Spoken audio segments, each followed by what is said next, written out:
बिस्मिल्लाहिर्रहमानिर्रहीम। Social media में और कुछ चैनल्स पे मेरे हवाले से एक मनगढ़ंत, बेबुनियाद और मनफी खबर जो है वो चलाई जा रही है, जिसको ज़ल्ज़ले पे तबसरे का नाम दिया जा रहा है। हकीकत ये है कि ये सोशल मीडिया चेंज के हवाले से एक सेमिनार था। जिस वक्त मैं उस सेमिनार से खिताब कर रही थी तो ये ज़ल्ज़ला आया और हाल में बैठे तमाम जो पार्टिसिपेंट थे वो इज़्तिराब का शिकार हुए और मैंने अपनी तकरीर जारी रखी। जब मेरी तकरीर ख़त्म हुई और मैंने कैमरे ऑफ हुए तो मैंने उन्हें कहा कि उस वक्त ये लाइव था, इसलिए मैं इस पर तबसरा नहीं किया। लेकिन सोशल मीडिया चेंज जो है, इलेक्ट्रॉनिक मीडिया से इस तब्दीली के अमल को कबूल करना ये आसान काम नहीं है।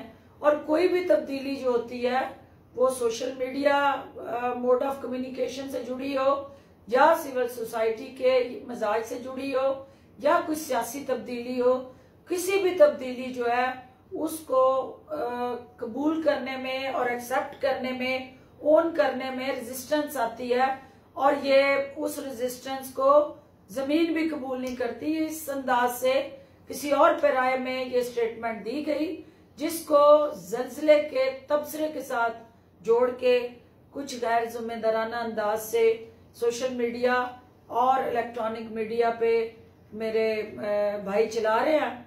मैं इस अमल की मजम्मत भी करती हूँ, इस पे अफसोस का इजहार भी करती हूँ और उनसे अपील भी करती हूँ कि आप हकायक को मसख ना करें। ये एक सीरियस अमल है और ज़ल्ज़ले की जो इस वक्त सूरत हाल है उसको सामने रखते हुए इसे आप सोर्स ऑफ अम्यूजमेंट मत बनाएं। जो मेरा पार्लियामेंट हाउस के बाहर स्वीट होम के बच्चों के साथ जुड़ा स्टेटमेंट है वो चलाएं और वो हुकूमत का ऑफिशियल बयान है, उस बयान को ही तमाम चैनल्स और सोशल मीडिया पे चलाया जाए।